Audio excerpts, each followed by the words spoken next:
ਵਾਹਿਗੁਰੂ ਜੀ ਕਾ ਖਾਲਸਾ ਵਾਹਿਗੁਰੂ ਜੀ ਕੀ ਫਤਿਹ।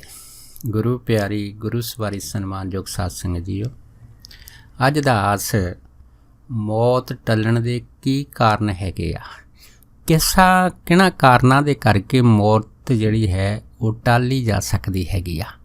ਆਓ ਭਜਨ ਬੰਦਗੀ ਦੇ ਸੰਬੰਧ ਦੇ ਅੰਦਰ ਇਸ ਵਿਸ਼ੇ ਦੇ ਉੱਪਰ ਦਾਸ ਆਪਣੀ ਤਿਲ ਮਾਤਰ ਜੋ ਵਿਚਾਰ ਹੈਗੀ ਆਪ ਸਾਰੀਆਂ ਗੁਰਮੁਖ ਪਿਆਰੀਆਂ ਸੰਗਤਾਂ ਦੇ ਨਾਲ ਸਾਂਝਾ ਕਰਦਾ ਹੈਗਾ।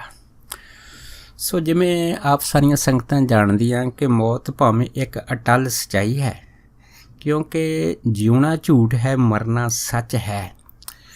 ਪਰ ਮਰਨ ਦਾ ਵੀ ਇੱਕ ਵਿਧੀ ਵਿਧਾਨ ਹੈ। ਜਦ ਵੀ ਮੌਤ ਆਉਂਦੀ ਆ ਉਹਦੇ ਨਾਲ ਤਿੰਨ ਚੀਜ਼ਾਂ ਦਾ ਸੁਮੇਲ ਜਿਹੜਾ ਇਹ ਜੁੜਿਆ ਹੁੰਦਾ ਹੈ।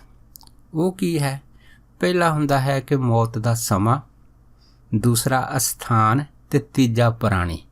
ਜਦੋਂ ਸਮਾਂ, ਅਸਥਾਨ ਅਤੇ ਪ੍ਰਾਣੀ ਇੱਕ ਜਗ੍ਹਾ ਇਕੱਠੇ ਹੋ ਜਾਂਦੇ ਹਨ, ਫਿਰ ਉਸ ਟਾਈਮ ਇਹ ਮੌਤ ਦੀ ਜਿਹੜੀ ਘਟਨਾ ਹੈਗੀ ਇਹਦਾ ਕਾਰਨ ਬਣਦਾ ਹੈਗਾ। ਦੂਸਰਾ ਜਨਮ ਦਾ ਵੀ ਇਹੋ ਹਿਸਾਬ ਹੈਗਾ ਕਿ ਜਦੋਂ ਸਮਾਂ, ਅਸਥਾਨ ਅਤੇ ਪ੍ਰਾਣੀ ਜਨਨੀ ਜਿਹੜੇ ਹੈਗੇ ਆ ਜਦ ਇੱਕ ਜਗ੍ਹਾ ਇਕੱਠੇ ਹੋ ਜਾਂਦੇ ਆ, ਇਹ ਜਿਹੜਾ ਇਕੱਠ ਦਾ ਕਾਰਨ ਆ ਇਹ ਜਨਮ ਵੀ ਬਣਦਾ ਅਤੇ ਇਸ ਇਕੱਠ ਦਾ ਕਾਰਨ ਮੌਤ ਦੀ ਘਟਨਾ ਨੂੰ ਇਲਜ਼ਾਮ ਵੀ ਦੇ ਦਿੰਦਾ ਹੈਗਾ। ਪਰ ਉਹ ਅੱਜ ਆਪਾਂ ਗੁਰਬਾਣੀ ਦੇ ਸੰਬੰਧ ਦੇ ਵਿੱਚ ਆਪਾਂ ਦੇਖਦੇ ਹਾਂ ਕਿ ਗੁਰਮੁਖ ਪਿਆਰੇ ਜਿਹੜੇ ਭਜਨ ਬੰਦਗੀ ਕਰਦੇ ਆ, ਭਜਨ ਬੰਦਗੀ ਦਾ ਪ੍ਰਤਾਪ ਇੱਕ ਐਸਾ ਪ੍ਰਤਾਪ ਆ, ਜੀਵ ਨੂੰ ਇੱਕ ਐਸੀ ਅਵਸਥਾ ਦੇ ਵਿੱਚ ਪਹੁੰਚਾ ਦਿੰਦਾ ਜਿੱਥੇ ਜੀਵ ਜਿਹੜਾ ਸਭ ਕੁਛ ਕਰਨ ਦੇ ਸੰਭਵ ਹੋ ਜਾਂਦਾ ਹੈਗਾ। ਕਿਉਂ ਹੋ ਜਾਂਦਾ? ਕਿਉਂਕਿ ਜਿਸ ਦਾ ਉਹ ਨਾਮ ਜਪਦਾ ਹੈ, ਜਿਹਦੇ ਨਾਲ ਅਭੇਦ ਹੁੰਦਾ ਹੈਗਾ, ਉਹ ਜਿਹੜੀ ਅਕਾਲ ਸ਼ਕਤੀ ਵਾਹਿਗੁਰੂ ਜੀ ਆ ਉਹ ਸਭਨਾਂ ਗੱਲਾਂ ਸਮਰੱਥ ਹੁੰਦੇ ਆ। ਅਤੇ ਸਭਨਾਂ ਗੱਲਾਂ ਸਮਰੱਥ ਹੋਣ ਦੇ ਬਾਵਜੂਦ ਵੀ ਵਾਹਿਗੁਰੂ ਜੀ ਭੰਜਨ ਗਣ ਸਮਰੱਥ ਸਦਾ ਪ੍ਰਭ ਹੈ। ਕਿਹਨਾਂ ਵਾਸਤੇ ਹੈ? ਉਹ ਉਹਨਾਂ ਵਾਸਤੇ ਆ ਜਿਹੜੇ ਇੱਕ ਬਿਨ ਦੂਸਰ ਸੋ ਨਾ ਚਿਨਾਰਤ, ਕਿ ਜਿਹੜੇ ਇੱਕ ਤੋਂ ਬਿਨਾਂ ਦੂਸਰੇ ਨੂੰ ਚੇਤੇ ਨਹੀਂ ਕਰਦੇ, ਕੇਵਲ ਅਤੇ ਕੇਵਲ ਵਾਹਿਗੁਰੂ ਜੀ ਦੇ ਨਾਲ ਆਪਣੀ ਪ੍ਰੀਤ ਜਿਹੜੀ ਹੈਗੀ ਆ ਉਹ ਹਮੇਸ਼ਾ ਬਣਾ ਕੇ ਰੱਖਦੇ ਆ। ਕਿਉਂਕਿ ਵਾਹਿਗੁਰੂ ਜੀ ਆਪ ਮੂਲ ਆ, ਅਤੇ ਜਿਹੜੇ ਮੂਲ ਦੇ ਨਾਲ ਜੁੜ ਜਾਂਦੇ ਹਨ ਉਹਨਾਂ ਵਾਸਤੇ ਫਿਰ ਇੱਕ ਐਸੀ ਅਵਸਥਾ, ਇੱਕ ਐਸੀ ਸਟੇਜ ਭਜਨ ਬੰਦਗੀ ਦੀ ਆਉਂਦੀ ਆ ਜਿੱਥੇ ਵਾਹਿਗੁਰੂ ਜੀ ਉਹਨਾਂ ਨੂੰ ਇਹ ਜਿਹੜਾ ਹੈਗਾ ਉਹ ਸ਼ਕਤੀ ਪ੍ਰਦਾਨ ਕਰ ਦਿੰਦਾ ਕਿ ਉਹ ਸਭ ਕੁਛ ਕਰਨ ਦੇ ਸੰਭਵ ਹੋ ਜਾਂਦੇ ਹੈ। ਪਰ ਫਿਰ ਵੀ ਇਹ ਜਿਹੜੇ ਗੁਰਮੁਖ ਪਿਆਰੇ ਇਸ ਅਵਸਥਾ ਵਿੱਚ ਪਹੁੰਚਦੇ ਆ ਅਤੇ ਉਹ ਜੋ ਵੀ ਕਾਰਜ ਕਰਦੇ ਹਨ ਉਹ ਪਰਮੇਸ਼ਰ ਦੀ ਰਜ਼ਾ ਨਾਲ ਕਰਦੇ ਹੈ, ਪਰਮੇਸ਼ਰ ਦੀ ਖੁਸ਼ੀ ਨਾਲ ਕਰਦੇ ਹੈ। ਪਰ ਕਈ ਵਾਰੀ ਕਾਰਨ ਕੁਛ ਐਸੇ ਬਣ ਜਾਂਦੇ ਹੈਗੇ ਆ ਕਿ ਜਿਹਨੂੰ ਦੇਖ ਕੇ ਆਮ ਜਿਹੜੀ ਇਨਸਾਨੀ ਅਕਲ ਹੈਗੀ ਆ ਉਹ ਚਾਕਰਤ ਰਹਿ ਜਾਂਦੀ ਆ। ਔਰ ਸਭ ਤੋਂ ਪਹਿਲਾਂ ਆਪਾਂ ਇਤਿਹਾਸਕ ਕਾਰਨ ਦੇਖਦੇ ਹਾਂ ਕਿ ਜਿਹੜੇ ਮੌਤ ਦੇ ਇਤਿਹਾਸਕ ਕਾਰਨ ਹੈਗੇ ਆ, ਇਹ ਕਿਹਨਾਂ ਕਾਰਨਾਂ ਕਰਕੇ ਮੌਤ ਜਿਹੜੀ ਹੈ ਉਹ ਟਾਲੀ ਜਾ ਸਕਦੀ ਹੈਗੀ ਆ। ਸੋ ਆਓ ਪਹਿਲਾਂ ਆਪਾਂ ਉਹਦੇ ਦਰਸ਼ਨ ਕਰ ਲੈਂਦੇ ਹਾਂ। ਜਿਵੇਂ ਗੁਰੂ ਅਮਰਦਾਸ ਮਹਾਰਾਜ ਜਦੋਂ ਆਪਣੇ ਸਮੇਂ ਦੇ ਵਿੱਚ ਇਸ ਦੁਨੀਆ ਨੂੰ ਜਿਹੜੇ ਸੀਗੇ ਉਹ ਗੁਰੂ ਨਾਨਕ ਨਾਮ ਲੇਵਾ ਸੰਗਤ ਦੇ ਨਾਲ ਜੋੜ ਕੇ ਪੂਰੇ ਸੰਸਾਰ ਦਾ ਭਲਾ ਕਰ ਰਹੇ ਸੀਗੇ। ਉਸ ਟਾਈਮ ਜਦ ਚੌਥੀ ਪਾਤਸ਼ਾਹ ਧੰਨ ਗੁਰੂ ਰਾਮਦਾਸ ਮਹਾਰਾਜ ਗੁਰਗੱਦੀ ਦੇ ਉੱਤੇ ਸੁਸ਼ੋਭਿਤ ਹੋਇਆ, ਪਰ ਉਸ ਟਾਈਮ ਜਿਹੜੀ ਸਭ ਤੋਂ ਵੱਡੀ ਗੱਲ ਇਹ ਸੀਗੀ ਕਿ ਗੁਰੂ ਰਾਮਦਾਸ ਮਹਾਰਾਜ ਜਿਹੜੀ ਉਮਰ ਸੀਗੀ ਉਹਨਾਂ ਟਾਈਮਾਂ ਦੇ ਵਿੱਚ ਘੱਟ ਸੀ।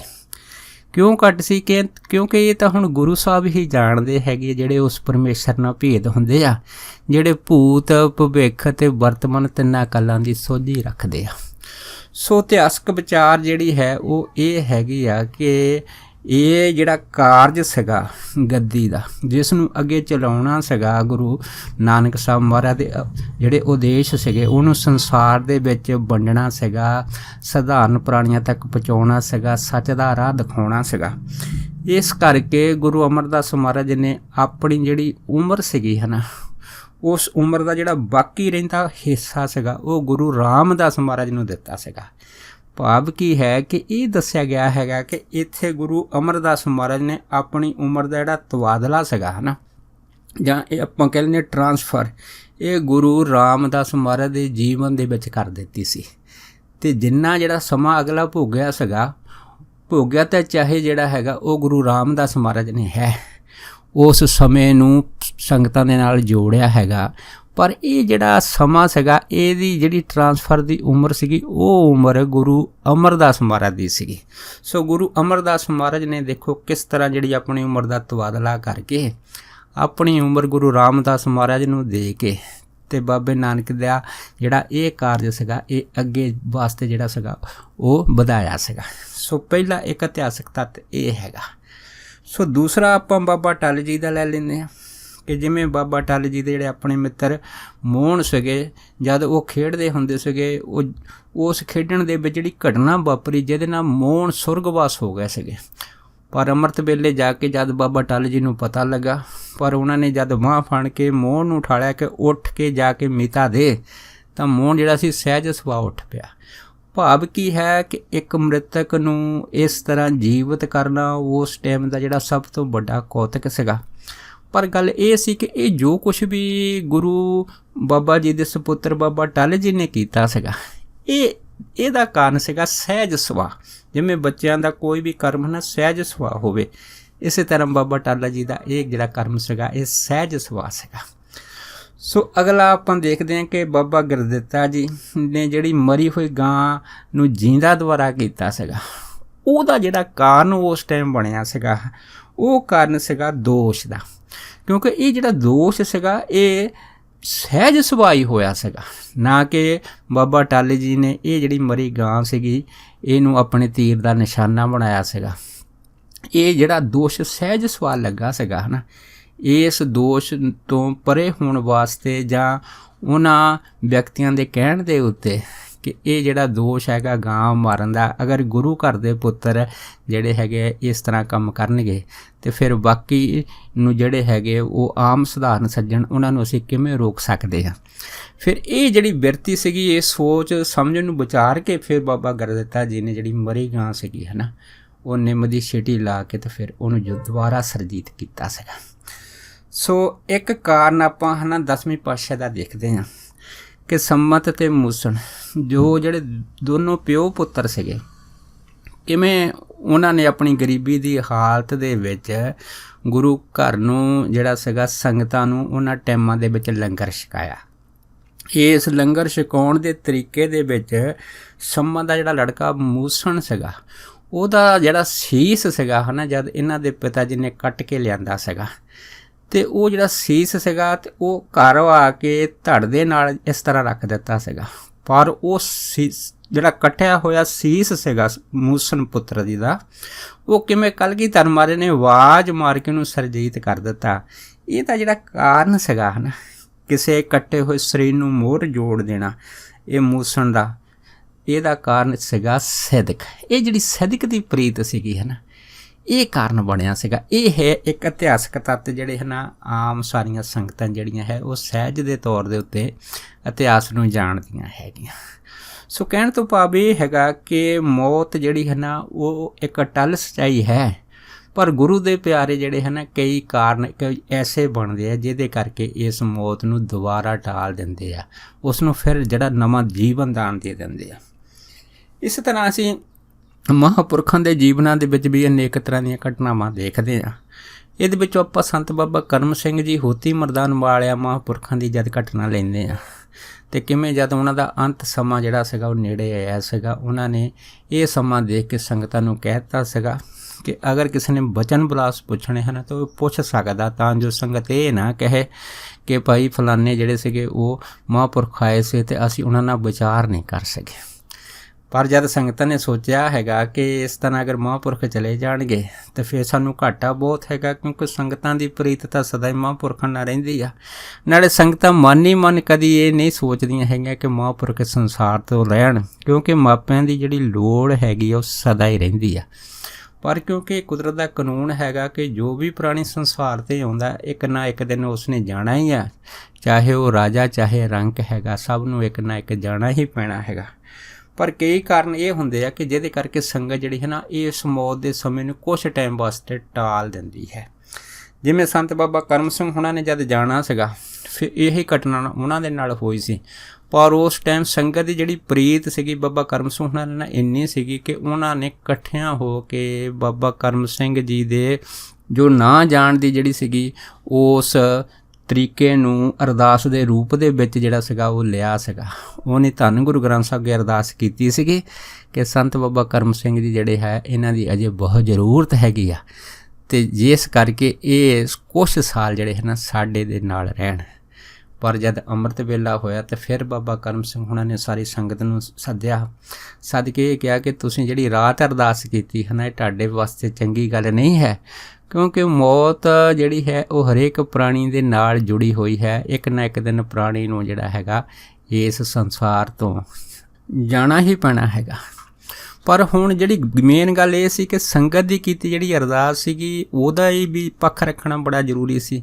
ਸੋ ਫਿਰ ਇਹ ਸੋਚ ਵਿਚਾਰ ਕੇ ਬਾਬਾ ਕਰਮ ਸਿੰਘ ਨੇ ਇਹ ਫੈਸਲਾ ਲਿਆ ਹੈ ਕਿ ਸੰਗਤ ਦੀ ਅਰਦਾਸ ਵੀ ਰਹਿ ਜਾਵੇ ਅਤੇ ਅਕਾਲ ਪੁਰਖ ਦਾ ਜੋ ਹੁਕਮ ਹੈਗਾ ਉਹ ਵੀ ਰਹਿ ਜਾਵੇ। ਇਸੇ ਕਰਕੇ ਉਹਨਾਂ ਨੇ ਜੋ ਵਿਚਲਾ ਰਸਤਾ ਚੁਣਿਆ ਸੀਗਾ ਉਹ ਇਸੇ ਤਰ੍ਹਾਂ ਚੁਣਿਆ ਸੀਗਾ ਜਿਹੜਾ ਰਸਤਾ ਗੁਰੂ ਅਮਰਦਾਸ ਮਹਾਰਾਜ ਨੇ ਲਿਆ ਸੀਗਾ ਕਿ ਆਪਣੀ ਜਿਹੜੀ ਉਮਰ ਦਾ ਜਿਹੜਾ ਬਾਕੀ ਹਿੱਸਾ ਸੀਗਾ ਗੁਰੂ ਰਾਮਦਾਸ ਮਹਾਰਾਜ ਨੂੰ ਭੇਟ ਕੀਤਾ ਸੀਗਾ।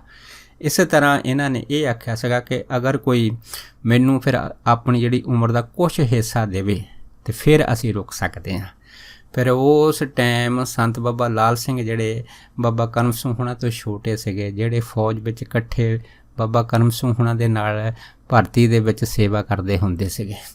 ਫਿਰ ਉਹਨਾਂ ਨੇ ਦੀ ਜਿਹੜੀ ਉਮਰ ਸੀਗੀ ਹੈ ਨਾ, ਉਹ ਉਮਰ ਫਿਰ ਸੰਤ ਬਾਬਾ ਕਰਮ ਸਿੰਘ ਹੁਣਾਂ ਨੇ ਲਈ ਸੀ। ਫਿਰ ਉਸ ਉਮਰ ਦੇ ਬੱਟੇ ਕਰਕੇ ਜਾਂ ਉਸ ਉਮਰ ਦੇ ਤਬਾਦਲੇ ਕਰਕੇ ਬਾਬਾ ਲਾਲ ਸਿੰਘ ਹੁਣੀ ਜਿਹੜੇ ਸੀਗੇ ਫਿਰ ਉਸ ਟਾਈਮ ਸੱਚਖੰਡ ਚਲੇ ਗਏ ਸੀ। ਤਾਂ ਉਹ ਤੋਂ ਬਾਅਦ ਫਿਰ ਬਾਬਾ ਕਰਮ ਸਿੰਘ ਜਿਹੜੇ ਸੀਗੇ ਉਹ 2 ਸਾਲ ਜਿਹੜੇ ਸੀ ਇਸ ਸੰਗਤਾਂ ਦੇ ਵਿੱਚ ਸੇਵਾ ਦੇ ਵਿੱਚ ਆਪਣਾ ਜੀਵਨ ਇਸੇ ਤਰ੍ਹਾਂ ਜਿਹੜਾ ਸੀਗਾ ਉਹ ਸੰਗਤਾਂ ਦੀ ਭੇਟਾ ਕਰਦੇ ਰਹੇ ਆ। ਸੋ ਕਹਿਣ ਤੋਂ ਭਾਵ ਇਹ ਹੈਗਾ ਕਿ ਇਸ ਕੁਛ ਕਾਰਨ ਜਿਹੜੇ ਤਰੀਕੇ ਹੁੰਦੇ ਹਨ, ਜਿਨ੍ਹਾਂ ਤਰੀਕਿਆਂ ਦੇ ਕਰਕੇ ਇਹ ਜਿਹੜੀ ਮੌਤ ਦਾ ਤਬਾਦਲਾ ਹੈਗਾ ਉਹ ਕਈਆਂ ਕਾਰਨਾਂ ਕਰਕੇ ਜਿਹੜਾ ਹੈਗਾ ਉਹ ਮਹਾਂਪੁਰਖ ਭਜਨ ਬੰਦਗੀ ਦੇ ਪ੍ਰਤਾਪ ਦੇ ਅੰਦਰ ਜਾਂ ਉਸ ਪ੍ਰਤਾਪ ਦੇ ਵਿੱਚ ਰਹਿ ਕੇ ਹੈ ਨਾ, ਇਹ ਸਾਰਾ ਕੁਛ ਜਿਹੜਾ ਹੈਗਾ ਉਹਨੂੰ ਬੜੇ ਸਹਿਜ ਦੇ ਵਿੱਚ ਜਿਹੜਾ ਹੈਗਾ ਇਸ ਕਾਰਜ ਨੂੰ ਪੂਰਾ ਕਰ ਦਿੰਦੇ ਹੈ।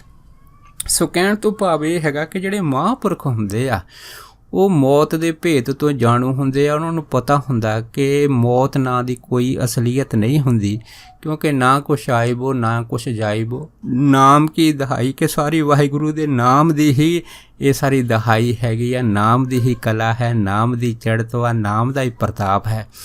ਇਸ ਕਰਕੇ ਸਾਰੇ ਗੁੱਜੇ ਰਹੱਸ ਜੋ ਭੇਦ ਹੈਗੇ ਆ ਉਹਨਾਂ ਨੂੰ ਜਾਣਦੇ ਹੋਏ ਵੀ ਉਹ ਵਾਹਿਗੁਰੂ ਜੀ ਦੀ ਰਜ਼ਾ ਦੇ ਵਿੱਚ ਰਹਿਣਾ ਚਾਹੁੰਦੇ ਹੈ। ਅਤੇ ਇਹ ਜਿਹੜੀ ਰਜ਼ਾ ਨਾ, ਹੁਕਮ ਰਜਾਈ ਚੱਲਣਾ, ਨਾਨਕ ਲਿਖਿਆ ਨਾਲ ਜਿਹੜਾ ਨਾਮ ਲਿਖ ਦਿੱਤਾ ਹੈਗਾ ਉਸ ਹੁਕਮ ਰਜਾ ਦੇ ਵਿੱਚ ਹੀ ਮਹਾਂਪੁਰਖ ਜਿਹੜੇ ਵਿਚਰਨਾ ਚਾਹੁੰਦੇ ਆ।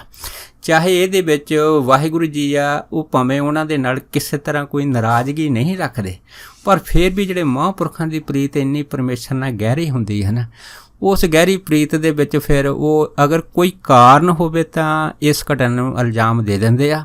ਵਰਨਾ ਜਿਹੜੇ ਮਹਾਂਪੁਰਖ ਹੈਗੇ ਆ ਇਸ ਸੰਸਾਰ ਤੋਂ ਜਿਹੜੇ ਹੈ ਨਾ ਸਦਾ ਉਹ ਸੱਚਖੰਡ ਬੇਗਮਪੁਰਾ ਸ਼ਹਿਰ ਜੋ ਅਬਚਲ ਨਗਰ ਹੈਗਾ ਉੱਥੇ ਹੀ ਜਾਣਾ ਜ਼ਿਆਦਾ ਲੋਚਦੇ ਹੈ। ਸੋ ਇੱਕ ਜਿਹੜਾ ਚੀਜ਼ ਹੁੰਦੀ ਹੈ ਉਹ ਹੁੰਦੀ ਹੈ ਜੀਵਨ ਦਾਨ। ਸੋ ਜੀਵਨ ਦਾਨ ਜਿਹੜਾ ਹੈ ਨਾ ਇਹਦੇ ਵਿੱਚ ਖਾਸ ਕਰਕੇ ਦੁਨਿਆਵੀ ਲੋਕ ਸੰਸਾਰ ਆ ਜਾਂਦਾ ਹੈਗਾ।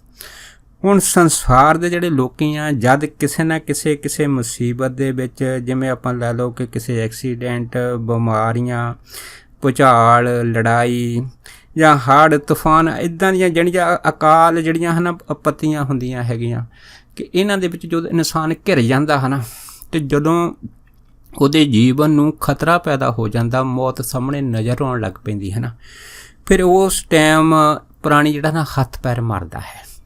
ਪਰ ਜਿਹੜੇ ਪ੍ਰਾਣੀ ਰੱਬ ਦੇ ਨਾਲ ਜੁੜੇ ਹੁੰਦੇ ਆ, ਕਿਸੇ ਨਾ ਕਿਸੇ ਸੰਤ ਮਹਾਂਪੁਰਖਾਂ ਦੀ ਸੰਗਤ ਤੋਂ ਉਹਨਾਂ ਨੂੰ ਇਸ ਚੀਜ਼ ਦਾ ਗਿਆਨ ਹੋ ਜਾਂਦਾ ਹੈ ਕਿ ਵਾਹਿਗੁਰੂ ਸਾਰੀਆਂ ਗੱਲਾਂ ਸਮਰੱਥ ਹੈਗਾ। ਜਿੱਥੇ ਉਹ ਜੀਵਨ ਦੇ ਸਕਦਾ, ਲੈ ਸਕਦਾ, ਉੱਥੇ ਭਜਨ ਗਣ ਸਮਰੱਥ ਵੀ ਆ ਕਿ ਕਿਸੇ ਚੀਜ਼ ਨੂੰ ਭੰਨ ਤੋੜ ਕੇ ਉਹ ਦੁਬਾਰਾ ਨਵੀਂ ਵੀ ਪੇਸ਼ ਕਰ ਸਕਦਾ ਹੈਗਾ। ਫਿਰ ਉਹ ਜਿਹੜੇ ਪ੍ਰਾਣੀ ਜਦ ਉਹ ਜੋਦੜੀ ਕਰਦੇ ਆ, ਅਰਦਾਸ ਕਰਦੇ ਆ, ਬੇਨਤੀ ਕਰਦੇ ਆ, ਅਤੇ ਉਹਨਾਂ ਦੀ ਜਿਹੜੀ ਬੇਨਤੀ ਹੈਗੀ ਆ ਉਹ ਪਰਮੇਸ਼ਰ ਦੇ ਦਰ 'ਤੇ ਸੁਣੀ ਜਾਂਦੀ ਆ। ਅਤੇ ਵਾਹਿਗੁਰੂ ਜੀ ਜਿਹੜੇ ਦਇਆ ਦੇ ਸਾਗਰ ਹੈਗੇ ਆ, ਫਿਰ ਉਹ ਵਾਹਿਗੁਰੂ ਦੀ ਜਿਹੜੀ ਸ਼ਕਤੀ ਹੈ ਨਾ, ਫਿਰ ਉਹ ਦਇਆ ਦੇ ਘਰ ਦੇ ਵਿੱਚ ਆਉਂਦੀ ਆ। ਜਦ ਆਉਂਦੀ ਆ ਅਤੇ ਇਹ ਜਿਹੜੇ ਪ੍ਰਾਣੀ ਆ ਇਹਨਾਂ ਨੂੰ ਜੀਵਨ ਦਾਨ ਦਿੰਦੀ ਆ। ਤੇ ਇਹ ਜਿਹੜਾ ਜੀਵਨ ਦਾਨ ਵਾ ਨਾ ਜੋ ਇਹਨਾਂ ਪ੍ਰਾਣੀਆਂ ਨੂੰ ਦੁਬਾਰਾ ਮਿਲਦਾ ਹੈਗਾ, ਪਰ ਇੱਥੇ ਅਫਸੋਸ ਦੀ ਗੱਲ ਇਹ ਹੁੰਦੀ ਹੈ ਕਿ ਜਦੋਂ ਪ੍ਰਾਣੀਆਂ ਨੂੰ ਵਾਹਿਗੁਰੂ ਦੀ ਬਰਕਤ ਦੇ ਨਾਲ, ਕਿਰਪਾ ਦੇ ਨਾਲ, ਦਇਆ ਦੇ ਨਾਲ ਦੁਬਾਰਾ ਜੀਵਨ ਮਿਲਦਾ ਹੈਗਾ, ਫਿਰ ਉਹ ਇਸ ਜੀਵਨ ਲੈਣ ਤੋਂ ਬਾਅਦ ਕੁਛ ਸਮੇਂ ਫਿਰ ਮੁੜ ਕੇ ਮਾਇਆ ਦੀ ਲਪੇਟ ਦੇ ਵਿੱਚ ਐਸੇ ਗਵਾ ਜਾਂਦੇ ਆ ਕਿ ਉਹਨਾਂ ਨੂੰ ਇਹ ਜਿਹੜਾ ਵਾਹਿਗੁਰੂ ਦੀ ਕੀਤੀ ਰਹਿਮਤ ਵਾ ਨਾ ਉਹ ਭੁੱਲ ਜਾਂਦੀ ਹੈਗੀ ਆ। ਫਿਰ ਉਹ ਮੁੜ ਕੇ ਫਿਰ ਇਸੇ ਤਰ੍ਹਾਂ ਸੰਸਾਰੀ ਕਾਰਜ ਕਰਦੇ ਰਹਿੰਦੇ ਹੈ। ਸੋ ਦੂਸਰਾ ਇੱਕ ਜੀਵਨਦਾਨ ਹੁੰਦਾ ਹੈ ਜਿਹੜੇ ਸੰਤ ਮਹਾਂਪੁਰਖ ਜਾਂ ਰੱਬ ਦੇ ਪ੍ਰੇਮੀ ਜਗਿਆਸੂਆਂ ਨੂੰ ਮਿਲਦਾ ਹੈਗਾ। ਉਹ ਜਿਹੜਾ ਜੀਵਨਦਾਨ ਹੁੰਦਾ ਉਹ ਉਸ ਜੀਵਨਦਾਨ ਦੇ ਅੰਦਰ ਵਾਹਿਗੁਰੂ ਜਾਂ ਕੋਈ ਨਾ ਕੋਈ ਮਨੋਰਥ ਹੁੰਦਾ ਹੈਗਾ। ਉਸ ਮਨੋਰਥ ਦੀ ਪੂਰਤੀ ਵਾਸਤੇ ਵਾਹਿਗੁਰੂ ਜੀ ਹੈ ਨਾ ਕਈ ਵਾਰ ਉਹਨਾਂ ਜਿਹੜੇ ਸਾਧੂ ਸੰਤ ਜਾਂ ਮਹਾਂਪੁਰਖ ਹੁੰਦੇ ਆ ਜਾਂ ਜਗਿਆਸੂ ਹੁੰਦੇ, ਪ੍ਰੇਮੀ ਹੁੰਦੇ, ਉਹਨਾਂ ਨੂੰ ਕੁਛ ਟਾਈਮ ਲਈ ਫਿਰ ਉਹ ਕਾਲ ਸ਼ਕਤੀ ਜਿਹੜੀ ਹੈ ਨਾ ਫਿਰ ਜੀਵਨ ਦਾਨ ਦਿੰਦੀ ਹੈ। ਜਦੋਂ ਜੀਵਨ ਦਾਨ ਦਿੰਦੀ ਹੈ ਨਾ ਤੇ ਇਹ ਘਟਨਾ ਵੀ ਜਿਹੜੀ ਹੈ ਨਾ ਬੜੀ ਅਚਰਜ ਹੋ ਜਾਂਦੀ ਹੈ।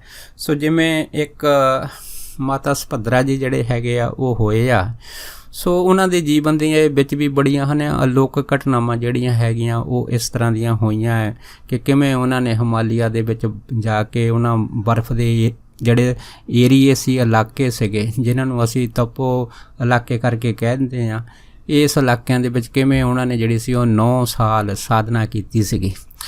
ਸੋ ਉਹਨਾਂ ਦੇ ਜੀਵਨ ਦੀਆਂ ਵੀ ਕਈ ਰਹੱਸਮਈ ਘਟਨਾਵਾਂ ਜਿਹੜੀਆਂ ਸੀਗੀਆਂ ਉਹ ਆਪ ਬਹੁਤ ਸਾਰੀਆਂ ਕਈ ਸੰਗਤਾਂ ਜਾਣਦੀਆਂ ਵੀ ਹੈ। ਸੋ ਉਹਨਾਂ ਦੀ ਵੀ ਇੱਕ ਜੀਵਨ ਦੀ ਜਿਹੜੀ ਐਸੀ ਘਟਨਾ ਸੀਗੀ ਕਿ ਜਦੋਂ ਮਾਤਾ ਜਿਹੜੇ ਸੀ ਹਰਿਦੁਆਰ ਹੌਸਪੀਟਲ 'ਚ ਸੀਗੇ ਤਾਂ ਉਹ ਦੱਸਦੇ ਸੀਗੇ ਕਿ ਉਹ ਜਦੋਂ ਕਿਸੇ ਐਮਰਜੈਂਸੀ ਵਾਰਡ ਦੇ ਵਿੱਚ ਜਦੋਂ ਬੇਹੋਸ਼ੀ ਦੀ ਹਾਲਤ ਵਿੱਚ ਪਹੁੰਚੇ ਸੀਗੇ, ਪਰ ਉਸ ਟਾਈਮ ਕਹਿੰਦੇ ਉਹਨਾਂ ਨੂੰ ਇਹ ਦੇਖਿਆ ਸੀਗਾ ਕਿ ਉਹਨਾਂ ਦਾ ਜਿਹੜਾ ਹੈ ਸਰੀਰ ਆ ਪੂਰੀ ਤਰ੍ਹਾਂ ਮ੍ਰਿਤਕ ਹੋ ਚੁੱਕਾ ਹੈਗਾ। ਜਦ ਮ੍ਰਿਤਕ ਹੋ ਚੁੱਕਾ ਹੈਗਾ ਪੂਰਾ ਸਰੀਰ ਨੂੰ ਜਿਹੜੀ ਰੂਹ ਛੱਡ ਕੇ ਅਲੱਗ ਹੋ ਗਈ ਆ, ਪਰ ਉਹਨਾਂ ਨੂੰ ਇਸ ਗੱਲ ਦੀ ਪਹਿਲਾਂ ਸੋਝ ਹੀ ਨਹੀਂ ਆਈ। ਪਰ ਬਾਅਦ ਦੇ ਵਿੱਚ ਜਦੋਂ ਜਿਹੜਾ ਸੀਗਾ ਡਾਕਟਰਾਂ ਦੀਆਂ ਲਾਈਆਂ ਮਸ਼ੀਨਾਂ ਨੇ ਜਿਹੜਾ ਸੀਗਾ ਉਹਨਾਂ ਦਾ ਜੋ ਟੈਂਪਰੇਚਰ ਸੀਗਾ ਉਹ ਦੱਸਿਆ ਸੀਗਾ ਕਿ ਇਹਨਾਂ ਦਾ ਟੈਂਪਰੇਚਰ ਜਿਹੜਾ ਹੈਗਾ ਜਾਂ ਜੋ ਵੀ ਦਿਲ ਦੀ ਧੜਕਣ ਹੈਗੀ ਆ ਉਹ ਘਟਦੀ ਜਾ ਰਹੀ ਹੈਗੀ ਆ। ਅਖੀਰ ਕਹਿੰਦੇ ਉਹਨਾਂ ਨੇ ਇਹ ਵੀ ਦੇਖਿਆ ਕਿ ਉਹਨਾਂ ਜਿਹੜਾ ਸਰੀਰ ਸੀਗਾ ਉਹ ਆਪਣਾ ਜਿਹੜਾ ਬੈੱਡ ਸੀਗਾ ਜਿਸ ਦੇ ਉੱਤੇ ਉਹਨਾਂ ਦਾ ਨੂੰ ਲਟਾਇਆ ਗਿਆ ਸੀਗਾ ਉਹਦੇ ਵਿੱਚ ਉਹਨਾਂ ਦਾ ਜਿਹੜਾ ਸਥੂਲ ਸਰੀਰ ਜਿਹੜਾ ਸੀਗਾ ਉਹ ਨਿਕਲ ਕੇ ਤੇ ਆ ਜਿਹੜਾ 5 ਭੂਤਕ ਸਰੀਰ ਸੀ ਜਿਹੜਾ ਉਹ ਉਸ ਟਾਈਮ ਬੈੱਡ ਉੱਤੇ ਸੀਗਾ ਉਹ ਤੋਂ 6 ਫੁੱਟ ਉੱਚਾ ਜਿਹੜਾ ਸੀ ਉਹ ਹੋ ਗਿਆ ਸੀਗਾ। ਜਦੋਂ ਕਹਿੰਦੇ ਸਾਡਾ ਸਰੀਰ ਜਿਹੜਾ ਸੀਗਾ ਉਹ 6 ਫੁੱਟ ਉੱਚਾ ਹੋਇਆ ਤੇ ਉਸ ਸਥੂਲ ਸਰੀਰ ਦੇ ਵਿੱਚ ਚੇਤਨ ਸੱਤਾ ਆਈ ਤੇ ਜਦ ਆਈ ਤਾਂ ਅਸੀਂ ਕੀ ਦੇਖਿਆ ਕਿ ਸਾਡਾ ਜਿਹੜਾ 5 ਭੂਤਕ ਸਰੀਰ ਆ ਥੱਲੇ ਆ ਤੇ ਅਸੀਂ ਕਿਸੇ ਹੋਰ ਨਵੇਂ ਸਰੀਰ ਦੇ ਵਿੱਚ ਇਸ ਸਰੀਰ ਤੋਂ 6 ਫੁੱਟ ਉੱਚੇ ਆ। ਤੇ ਪਰ ਉਸ ਟਾਈਮ ਕਹਿੰਦੇ ਜੋ ਹੌਸਪੀਟਲ ਦੇ ਵਿੱਚ ਡਾਕਟਰ ਨਰਸਾਂ ਦੀਆਂ ਜੋ ਘਟਨਾਵਾਂ ਸੀ ਸਾਡੇ ਸਰੀਰ ਦੇ ਨਾਲ ਜੋ ਕਰ ਰਹੇ ਸੀ ਅਸੀਂ ਉਹਨਾਂ ਨੂੰ ਪ੍ਰਤੱਖ ਦੇਖ ਸਕਦੇ ਸੀ। ਉਹਨਾਂ ਨੇ ਇਹ ਵੀ ਦੱਸਿਆ ਸੀਗਾ ਕਿ ਉਹਨਾਂ ਨੇ ਇਹ ਦੇਖਿਆ ਸੀਗਾ ਕਿਵੇਂ ਡਾਕਟਰ ਅਤੇ ਨਰਸਾਂ ਜਿਹੜੀਆਂ ਉਹਨਾਂ ਦੇ 5 ਭੂਤਕ ਸਰੀਰ ਨੂੰ ਕਿਵੇਂ ਦੱਬ ਰਹੀਆਂ, ਕਿਵੇਂ ਸਵਾਸਾਂ ਨੂੰ ਦੱਬ ਰਹੀਆਂ, ਛਾਤੀ ਨੂੰ ਦੱਬ ਰਹੀਆਂ ਹੈਗੀਆਂ, ਉਹਨਾਂ ਨੂੰ ਹਿਲਾ ਰਹੀਆਂ ਹੈਗੀਆਂ। ਪਰ ਉਹ ਹੈਰਾਨ ਸੀਗੇ ਕਿ ਮੈਂ ਤਾਂ ਉੱਪਰ ਹਾਂ ਅਤੇ ਇਹ ਮੇਰਾ ਜਿਹੜਾ ਮਿੱਟੀ ਦਾ ਸਰੀਰ ਆ ਇਹਨੂੰ ਇਸ ਤਰ੍ਹਾਂ ਸਾਰੀ ਹਰਕਤ ਦੇ ਰਹੇ ਆ। ਪਰ ਉਸ ਟਾਈਮ ਜਿੰਨੇ ਵੀ ਜਿਹੜੇ ਯੰਤਰ ਲੱਗੇ ਸੀਗੇ ਹੁਣ ਯੰਤਰਾਂ ਵੱਲ ਵੀ ਉਹਨੂੰ ਕਹਿੰਦੇ ਸੀ ਅਸੀਂ ਨਿਗਾਹ ਮਾਰ ਕੇ ਦੇਖਿਆ ਸੀਗਾ ਕਿ ਇਹ ਜਿਹੜੇ ਯੰਤਰ ਹੈਗੇ ਆ ਇਹ ਵੀ ਹੌਲੀ ਹੌਲੀ ਜਿਹੜੇ ਹੈਗੇ ਉਹ 0 ਲੈਵਲ 'ਤੇ ਆ ਰਹੇ ਆ। ਪਰ ਉਸ ਟਾਈਮ ਕਹਿੰਦੇ ਵੀ ਹੈਰਾਨੀ ਦੀ ਗੱਲ ਇਹ ਸੀ ਕਿ ਅਸੀਂ ਇੱਕ ਜਿਹੜੀ ਸੀ ਜੋ ਅਦ੍ਰਿਸ਼ ਜਿਹੜੀ ਚੀਜ਼ ਸੀਗੀ ਉਸ ਐਮਰਜੈਂਸੀ ਕਮਰੇ ਦੇ ਵਿੱਚ ਦੇਖੀ ਸੀ, ਉਹ ਦੇਖੀ ਸੀ ਇੱਕ ਰੋਸ਼ਨੀ ਕਹਿੰਦੇ ਇਸ ਤਰ੍ਹਾਂ ਸੀਗੀ ਜਿਵੇਂ ਇੱਕ ਟਟੈਣਾ ਜਾਂ ਜੁਗਨੂ ਦੀ ਹੋਵੇ। ਉਹ ਛੋਟਾ ਜਿਹਾ ਜਾਣੀ ਤਾਰ ਰੂਪ ਜਿਹੜੀ ਰੋਸ਼ਨੀ ਸੀਗੀ ਹੈ ਨਾ ਉਹ ਪੂਰੇ ਉਸ ਕਮਰੇ ਦੇ ਵਿੱਚ ਘੁੰਮ ਰਹੀ ਸੀ ਅਤੇ ਅਸੀਂ ਇਸ ਰੋਸ਼ਨੀ ਨੂੰ ਤੱਕ ਰਹੇ ਸੀਗੇ। ਇਹ ਜਿਹੜੀ ਰੋਸ਼ਨੀ ਸੀਗੀ ਇਹ ਪੂਰੇ ਕਮਰੇ ਦੀ ਜਿਹੜੀ ਸੀ ਉਹ ਪਰਿਕਰਮਾ ਕਰ ਰਹੀ ਸੀ ਅਤੇ ਬਾਕੀ ਡਾਕਟਰ ਨਰਸ ਜਿਹੜੇ ਸੀਗੇ ਉਹ ਮੇਰੇ ਸਰੀਰ ਦੇ ਦੁਆਲੇ ਲੱਗੇ ਹੋਏ ਸੀ ਅਤੇ ਜਿਹਦੇ ਵਿੱਚ ਉਹ ਇਸ ਤਰ੍ਹਾਂ ਦੀਆਂ ਗੱਲਾਂ ਕਰਦੇ ਸੀਗੇ ਕਿ ਭਾਈ ਇਹ ਮਾਤਾ ਸੁਭੱਦਰਾ ਜੀ ਜਿਹੜੇ ਹੈਗੇ ਆ ਇਹ ਹੁਣ ਇਸ ਸਰੀਰ ਨੂੰ ਛੱਡ ਚੁੱਕੇ ਆ। ਜਦ ਕਹਿੰਦੇ ਡਾਕਟਰ ਨੇ ਆਪਣੀ ਪੂਰੀ ਜਿਹੜੀ ਸੀ ਆਸ ਛੱਡ ਦਿੱਤੀ ਸੀ। ਉਸ ਟਾਈਮ ਕਈ ਜਿਹੜੀਆਂ ਪ੍ਰੇਮੀ ਨਰਸਾਂ ਸੀਗੀਆਂ ਉਹ ਜਿਹੜੀਆਂ ਸੀਗੀਆਂ ਉਹ ਉਸੇ ਟਾਈਮ ਉਹਨਾਂ ਦੇ ਐਮਰਜੈਂਸੀ ਰੂਮ ਦੇ ਵਿੱਚੋਂ ਰੋਂਦੀਆਂ ਹੋਈਆਂ ਬਾਹਰ ਨਿਕਲ ਗਈਆਂ। ਕਹਿੰਦੇ ਸਭ ਕੁਛ ਅਸੀਂ ਅੱਖੀਂ ਦੇਖਿਆ ਸੀਗਾ, ਪਰ ਸਾਡਾ ਜਿਹੜਾ ਧਿਆਨ ਸੀਗਾ ਉਹਨੂੰ ਉਹ ਘੁੰਮਦੀ ਹੋਈ ਪ੍ਰਕਾਸ਼ ਲਾਈਟ ਵੱਲ ਸੀਗਾ। ਅਸੀਂ ਕਹਿੰਦੇ ਅਸੀਂ ਉਹਦੇ ਵੱਲ ਦੇਖ ਰਹੇ ਸੀ ਤਾਂ ਸਾਡਾ ਸਰੀਰ 6 ਫੁੱਟ ਥੱਲੇ ਜਿਹੜਾ 5 ਭੂਤ ਪਿਆ ਸੀ, ਅਸੀਂ 6 ਫੁੱਟ ਉੱਚੇ ਉਸ ਸਥੂਲ ਸਰੀਰ ਦੇ ਵਿੱਚ ਲੰਮੇ ਪਏ ਸੀ। ਅਖੀਰ ਉਹ ਜਿਹੜੀ ਲਾਈਟ ਸੀ ਹੈ ਨਾ, ਕਹਿੰਦੇ ਉਹ ਉੱਪਰ ਥੱਲੇ ਹੁੰਦੀ ਆਪਣੀ ਮੌਜ ਦੇ ਵਿੱਚ ਯਕਦਮ ਹੀ ਮੇਰੇ 5 ਭੂਤਕ ਸਰੀਰ ਦੇ ਜਿਹੜੇ ਹੈ ਨਾ ਅੰਦਰ ਕਹਿੰਦੇ ਚਲੇ ਗਏ। ਜਿਉਂ ਹੀ ਕਹਿੰਦੇ ਉਹ ਅੰਦਰ ਗਈ, ਉਹਦੇ ਨਾਲ ਸਾਡਾ ਜਿਹੜਾ ਸਥੂਲ ਸਰੀਰ ਸੀਗਾ ਉਹ ਹੌਲੀ ਹੌਲੀ ਥੱਲੇ ਆਉਣਾ ਸ਼ੁਰੂ ਹੋ ਗਿਆ, ਅਤੇ 5 ਭੂਤਕ ਸਰੀਰ ਦੇ ਵਿੱਚ ਫਿਰ ਪ੍ਰਵੇਸ਼ ਕਰ ਗਿਆ। ਜਦ ਪ੍ਰਵੇਸ਼ ਕੀਤਾ ਤਾਂ ਫਿਰ ਕਹਿੰਦੇ ਉਸ ਟਾਈਮ ਸਾਡੀ ਚੇਤਨ ਸੱਤਾ ਪੂਰੀ ਸੀ। ਪਰ ਫਿਰ ਡਾਕਟਰਾਂ ਨੇ ਜਿਹੜਾ ਸੀਗਾ ਹੌਸਪੀਟਲ 'ਚ ਰੌਲਾ ਪਾਤਾ ਕਿ ਜਿਹੜੇ ਮੋਨੀਟਰ ਹੈਗੇ ਆ, ਇਹ ਜੋ ਯੰਤਰ ਹੈਗੇ ਦੁਬਾਰਾ ਚੱਲਣੇ ਸ਼ੁਰੂ ਹੋ ਗਏ। ਮਾਤਾ ਜੀ ਦੀ ਧੜਕਣ ਦੁਬਾਰਾ ਫਿਰ ਚੱਲ ਪਈ ਹੈ, ਅਤੇ ਇਹ ਜਿਹੜਾ ਜ਼ਿੰਦਗੀ ਹੈ ਉਹਨਾਂ ਨੂੰ ਫਿਰ ਦੁਬਾਰਾ ਮਿਲ ਗਈ ਹੈ। ਤਾਂ ਫਿਰ ਹੌਸਪੀਟਲ ਦੇ ਵਿੱਚ ਫਿਰ ਡਾਕਟਰਾਂ ਦਾ ਜਿਹੜਾ ਸੀਗਾ, ਨਰਸਾਂ ਦਾ, ਉਹਦੇ ਵਿੱਚ ਭਰਮਾਰ ਲੱਗ ਗਈ ਸੀ। ਪਰ ਇਸ ਤੋਂ ਬਾਅਦ ਫਿਰ ਕਹਿੰਦੇ ਸਾਡਾ ਜਿਹੜੀ ਸੀ ਫਿਰ ਅਸੀਂ ਬੇਹੋਸ਼ੀ ਦੀ ਹਾਲਤ ਵਿੱਚ ਚੱਲ ਗਏ ਸੀ।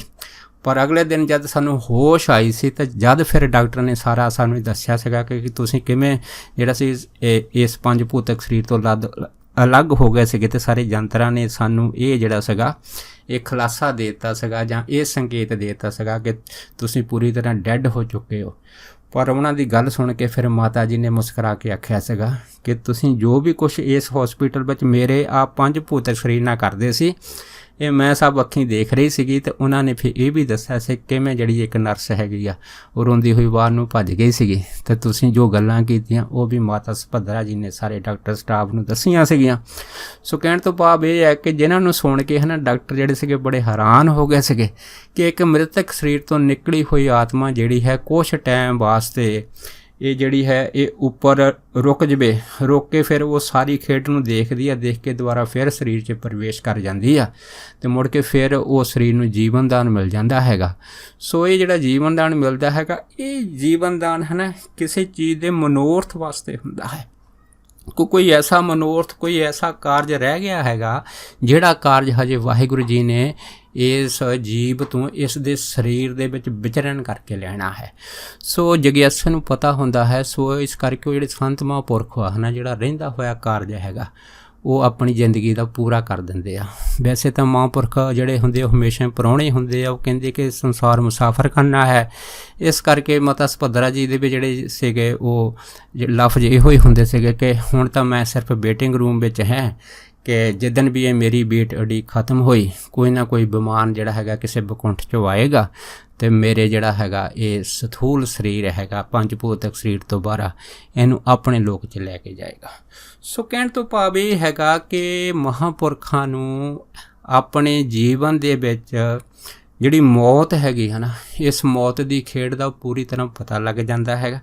ਸੋ ਉਹ ਕਈਆਂ ਕਾਰਨਾਂ ਕਰਕੇ ਜਿਹੜੀ ਹੈ ਮੌਤ ਨੂੰ ਟਾਲ ਵੀ ਦਿੰਦੇ ਆ, ਅਤੇ ਪਰ ਮੌਤ ਨੂੰ ਟਾਲਦੇ ਹੋਏ ਵੀ ਉਹ ਵਾਹਿਗੁਰੂ ਜੀ ਦੇ ਭੈ ਅਤੇ ਹੁਕਮ ਦੇ ਵਿੱਚ ਵਿਚਰਦੇ ਆ, ਅਤੇ ਇਸ ਭੈ ਅਤੇ ਹੁਕਮ ਦੇ ਵਿੱਚ ਵਿਚਰਨ ਕਰਕੇ ਹੈ ਨਾ ਉਹ ਪਰਮੇਸ਼ਰ ਦੀ ਜਿਹੜੀ ਖੁਸ਼ੀ ਹੈਗੀ ਆ, ਜਾਂ ਪਰਮੇਸ਼ਰ ਦਾ ਜੋ ਵਿਧੀ ਵਿਧਾਨ ਹੈਗਾ ਉਸ ਨੂੰ ਖਿਹੜੇ ਮੱਥੇ ਪਨਾਉਂਦੇ ਆ, ਅਤੇ ਇਹ ਖਿਹੜੇ ਮੱਥੇ ਪਨਾ ਕੇ ਇਸ ਦੁਨੀਆ ਵਿੱਚ ਵੀ ਅਤੇ ਇਸ ਲੋਕ ਅਤੇ ਇਸ ਲੋਕ ਤੋਂ ਬਾਅਦ ਪਰਲੋਕ ਦੇ ਵਿੱਚ ਵੀ ਸਦਾ ਹੀ ਸ਼ੋਭਾ ਪਾਉਂਦੇ ਆ, ਅਤੇ ਉਹਨਾਂ ਦੀ ਸਦਾ ਜੈ ਜੈਕਾਰ ਹੁੰਦੀ ਆ।